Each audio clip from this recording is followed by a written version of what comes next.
Kozera koyambirira kwa episode yathu ikunena kuti tikukambirana za nkhanza zomwe zimachitika m'banja, anthu kugwiritsa ntchito chuma, kugwiritsa ntchito ndalama, kufuna kumupangira nkhanza munthu wina.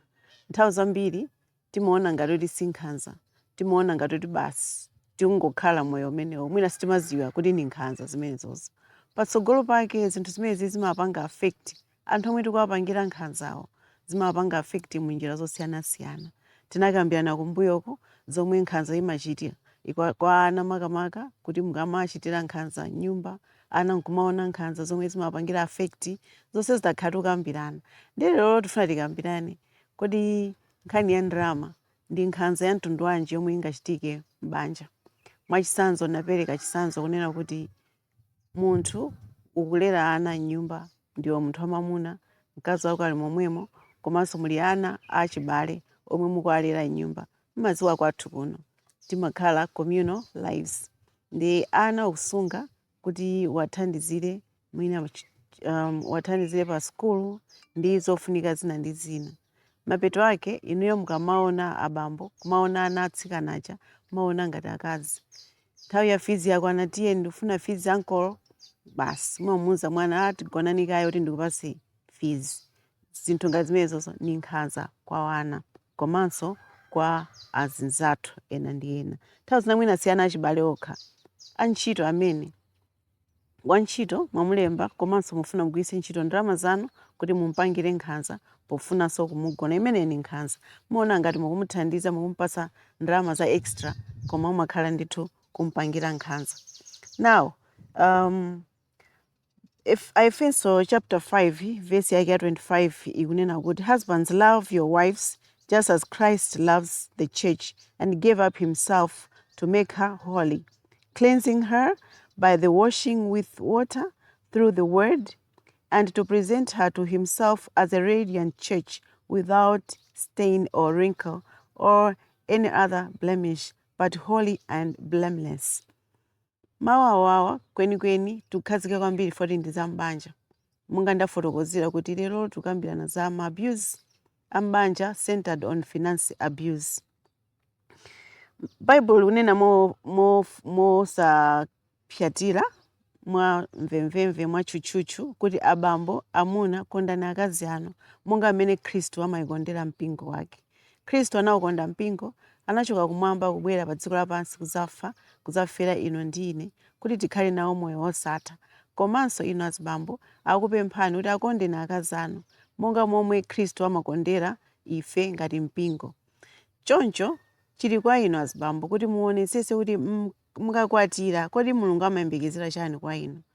Chimene Mulungu akuyembekeza nchoti mwakonda akazi anu sacrificially, mina Yesu Khristu anatikondera mukhala sacrificial, kufa imfa yochititsa manyazi kuti ino ndine tipulumutsidwe tikalowe kumwamba. Chimodzimodzi kukonda mkazi wako. Umakonda munthu mkazi wako pomupasa china chilichonse chofunikira pa moyo wake monga momwe mungathere. Chimafunikira ndi chani? Kuziwa chomwe Mulungu akufuna pa mawu anu, pa moyo wanu ndi banja lanu. Nthawi zambiri mbanja mamuna ndi amene amapezeka kuti ndi amene amabweretsa chithandizo chonse choyenerera cha mbanja. Ndi chifukwa cha zimenezozo amapezeka kuti mamuna ndi amene amakhala ndi mphamvu zambiri pa nkhani ya ndalama. Koma ndinenenso mwansanga panopo kunena kuti masiku ano zinthu nzosintha. The culture is such that even women are also providers, and in some cases women are the main provider. Ndikutanthauza chani? Ndikutanthauza kuti panopa zinthu zinasintha. Azimayinso amagwira ntchito, nawonso amabweretsa chuma pa khomo, nawonso amabweretsa ndalama pa khomo. Akugwira ntchito, ena amapanganso business. Zonsezo ndikugwira ntchito ndikubweretsa ma finances pa khomo.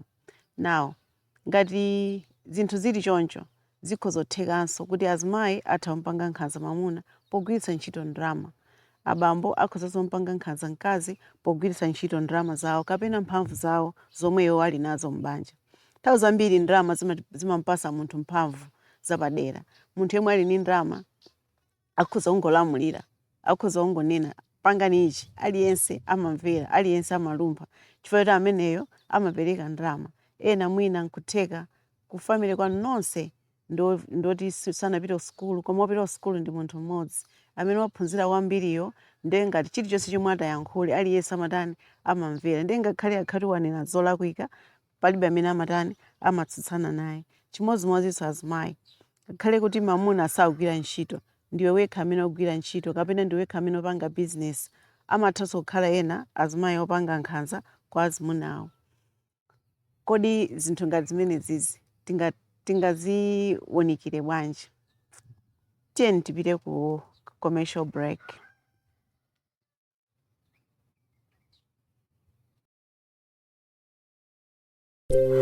Pali zinthu zosiyanasiyana zimene zimatiyanjanitsa ife Amalawi ndi anthu okonda mtendere. Ngakhale zili choncho, zina zosokoneza sizilephera kufuna kutigawanitsa. Ndi chifukwa chake timafunika kukhala okonzeka pa chilichonse chingabwere. Izi zimatengera anthu anyonga komanso ukadaulo pa ntchito yawo. Wakanda Security, bwezi la mtendere, mdani wa Katangale.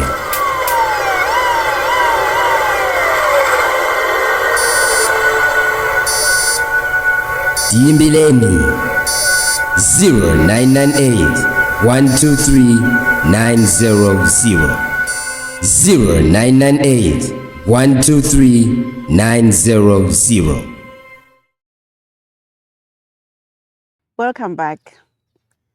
So nkhanza zikuchitika ndithu m'banja pogwiritsa ntchito mphamvu za chuma, mphamvu za ndalama.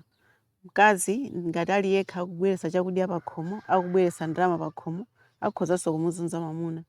Tiyelekeze mamuna wamphunzitsa mkazi, wapita ku sukulu, anampeza mwina sanaphunzire kwambiri, wapita ku sukulu, wakaphunzira, wabwerako ndi degree, akubwera kumeneko, mamuna uja dakali pa level yomwe ija, yo mwina kaya ndi gadi, kaya ndi ntchito ina iliyonse, koma yosakhala yapamwamba ngati tsopano mmene alili mkazi.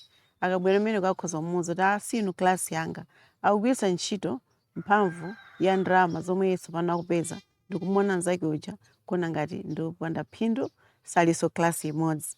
Mamuna ameneyo wapanga sacrifice, wagwiritsa ntchito mawu a Bible onena kuti kondani mkazi wanu ndi mtima wanu wonse. Ndoti yeye waona kuti nchofunikira kuti mkazi wanga asunthe, mkazi wanga akhale pena pake. Mwina amati kumuona mkaziwe ndikampititsa sukulu, zinthu pakhomo pano zidzasintha, andinso adzakhala ndi ndalama mwina zoposa zimene ndimapeza ineyo. Ndi mkazi uja amadzakutha kugwiritsa ntchito ndalama imeneja, waphunzira, wapeza ndalama, ndikumamunena mamuna kuti we are not in the same class anymore. Nkumafuna kuti apite, asiyane naye, apeze munthu ina. Wagwiritsa ntchito ndoti nkhanza imeneyo financial abuse. Pena azibambo safuna mkazi agwire ntchito, asapite ku sukulu, angokhala pa khomo, zonse azimpasa ndi iyeyo. Komanso pompasa zinthu zonsezo amakhala kumunenerera. Mukanakhala ndani inu, nakhala kuti ine sinakukwatireni. Munakakhala muli pati, chipanda ineyo. Ndalama mukuzipeza apa, muziyamika kwa ineyo. That is nkhanza. Mwina timaona ngati kuti tikungomukumbutsa munthu, mwina tikungomuwuza munthu, koma ni nkhanza ndithu. Chifukwa munthu uja amati akakhala, ndoti amawerengera, amaganizira, amalingalira, moyo wake sumakhala ndi mtendere. Kuyenda chitsogolo, ndoti sazipanga zinthu momasuka, sazipanga zinthu ndi mtendere. Ola akakuonani azingoyembekeza kuti kodi lerolo andinena chani pa nkhani ya chuma chili pa khomo pano, pa nkhani ya ndalama zili pa khomo pano. Chinanso chomwe nthawi zina anthu amapanga azibambo ndizonera kuti safuna mkazi kuti aziwe kuti amalandira ndalama zingati. Palinso azimayi ena samafuna kuti amuna awo aziwe kuti akulandira ndalama zingati. Imeneyoyo ndi torture, ndi nkhanza ndithu. Chifukwa nzako yamakhala kuganizira kuti amene ndi amalandira ndalama zingati, nanga ndalama zawapanga nazo chani. Mkazi yinso amaganizira chimodzimodzi. Ndoti pamenepo nonse mukutani, mukuzunzana, emotional torture ikulowerera. So pali financial abuse or financial torture, palinso emotional abuse or emotional torture. Simukukhala omasukirana ndi kufotokoza pa nkhani zanu za ndalama. So pali zina azomwe amapanga azibambo ena kuti ngati pali makatundu ena aliwonse amachita uneneratu. Katundu uyuyu musazerekezepo ine kufa lero kuti mudzapezapo kanthu. Amene wakuwuziratu. Koma amenewo ndimaona ngati ndi abwinoko. Fika pali ena samaulula. Umangoona munthu zinthu zikuchitika, katundu akupezeka, ndalama zilipo, ngozi kuchitika munthu uja kutisiya. Zimayi uja amakhala njinga. Osaziwa kuti abambo anali ndi ma bank accounts angati, kako account kunali ndalama zingati, kodali ndi ma properties alipo angati, zonsezo osatani osaziwa ayi. Ndiyeno vuto imene imakhalapo ndi imeneyo kuti anthu mukhala limodzi. Vuto lawo likulu pamenepo kuti nonse ndinu akhristu, mupanga bwanji moyo umenewo, moyo wobisirana, moyo womalalatirana zakudya. Kubwera ntchito mkazi mungodya zakudya pano, ine ndikuvutika umakwitawo ntchito, ndikakugwirirani ntchito kuti muzidya pano, ndiye mukungodyanso mukudya kwambiri. Nkhanza zokhazokha, sungamamunenerere nzako chakudya, sungamamunenerere nzako chinthu chabwino chomwe wakhala kumpangira. Timoteyo woyamba verse 5 mpaka 8 yakunena kuti kwa iwo amene sangasamale banja lawo kapena anthu apakhomo pawo ndiomvetsa chisoni, komanso ali ngati mfiti kapena anthu osakhulupirira. Anthu osakhulupirira samakhulupirira kunja kuno kuli Mulungu. Anthu amenewo they are wicked pamaso pa Mulungu. Chifukwa chonena kuti ndi Mulungu palibe ubale. Nde munthu wa Chikhristu uli pa banja ukumana nzako, ukumulalatira nzako pa nkhani ya chakudya, pa nkhani ya ndrama ndi nkhanza zoyipa zimenezo. Olo kummana mkazi kumene, kummana ndrama, kapena kummana mamuna ndrama. Osampasa olo ndrama ya mwina ya airtime, kuti akhaleko ndi airtime, athenso nayo malumikizana mwina ndi anthu ena, kaya ndi achibale, olo ndinu nomwe muli kuntchito, kapena muli ku business, mamuna akanike kulumikizana nanu foti mukummana ndrama ya airtime. Chifukwa chani? Chifukwa inu ndi amene mukupeza ndrama. Kaya ndinu amuna amene abambo m'nyumba mukuamana akazi anu airtime, kuti asakhale ndi ndrama iliyonse, angokhala basi ngati katundu wa nyumba, katundu samayankhula, katundu saganiza. Ndiye mafuna kuti mumsunge munthu uja akhale ngati katundu wa nyumba. Zimenezo nzolakwika. Funso nkumati, kodi inuyo mukanakhala ndani chipanda Mulungu kukupulumutsani? Inu munapulumuka mwa Ambuye kuti mukhale chitsanzo cha Khristu yemwe, mukhale chitsanzo cha Mulungu. Inu mukhale chinthu chomwe mukhale munthu yemwe anthu ena atha kumaonerapo chikondi cha Mulungu mwa inuyo. Ngati muli a Khristu, kwa iwo onse omwe amakhulupirira Mulungu kudzera mwa Yesu Khristu, mwana wake wobadwa yekha, yemwe ndi mpulumutsi wathu, mpulumutsi wa moyo ya aliyense pa dziko lino lapansi. Kwa okhaokha omwe amakhulupirira munapulumutsidwa. Koma mukupanga zinthu ngati zimenezi pamaso pa Mulungu, ofunika mupeze nthawi mumpemphe Mulungu akukhululukireni, akuthandizeni kuti mukhale osinthika m'maganizo. Chofunikira kwambiri ndi chani? Mukuyenera kuzindikira kuti ine ndalowa m'banja, kodi Mulungu akuyembekezera chani kwa ine? Chimodzimodzi imene timakambirana kumbuyo kudza nkhanza zomenyana, nkhanza zotani, iyi nkhani ya ndrama, mumpemphe Mulungu akuthandizeni, Mulungu akukhululukireni, mukhale pansi ndi akazi anu. Yang'ananinso china chomwe chimakupangisani kuti musakhale pa ubwenzi kapena musalumikizane ndi akazi anu pa nkhani ya zachuma. Mumayenera kukhala pansi anthu ngati m'banja ndikuwunikirana. Ine ndimalandira ndrama izizi, tiye tikhale pansi tipange budget. Iyi ndi yandiwo, iyi ndi za sopo, izi ama groceries, izi kandi za chani, izi zopita kwa makolo, izi nzoti tipangire fees za ana. Mumakhala pansi ndikupanga budget. Mwezi ndi mwezi muzikhala pansi ndikuwunikirana. Makamaka masiku ano zachuma zinthu zikuwera tsiku ndi tsiku, ndofuna umakhala pansi pafupi. Kodi chomwe tingachose ndi chani? Chomwe chikuoneka kuti ichi tikhoza makhala, we can do without this. What is it? Sit down and discuss. Have a very good discussion with your spouse and take care of your family, because the Lord expects you to take care of your family. God expects you to love your wife. God expects you to love your husband, to respect your husband. respect ya husband imabwera posamunyoza mamuna. Iwe ngati ugwira ntchito ndiweyo usamunyoze mamuna, mpase ulemu wake oyenerera omwe Mulungu amembikizira kwa iweyo.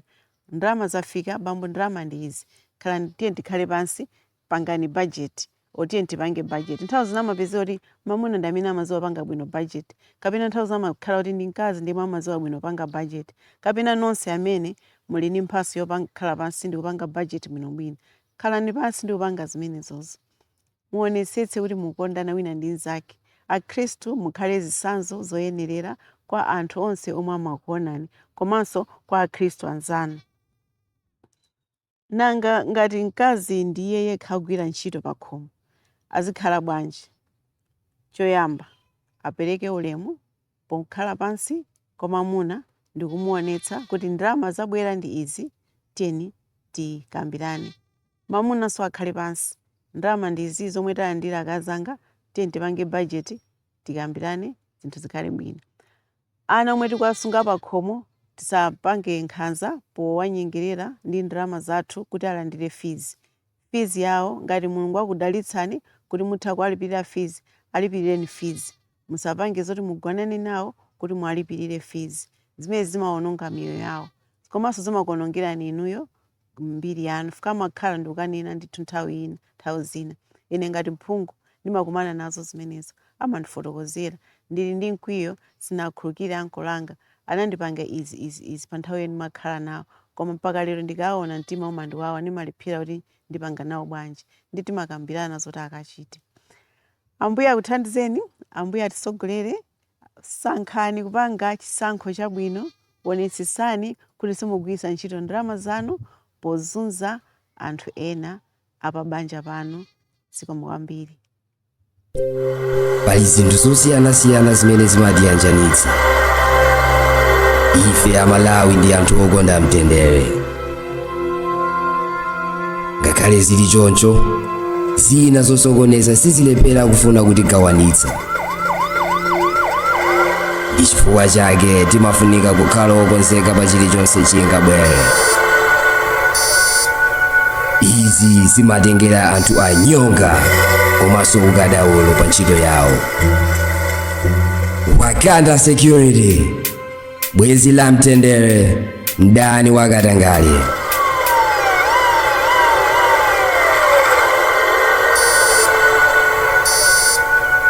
Tiyimbireni 0998 123 900, 0998 123 900. Uzichambule chiserofu. Ine ndi Evans watsopano America. Ndipo mukuonera ndi Code TV. Why. Fire kuti boom. Stay happy with online food entertainment. Anytime, any place. The Code TV.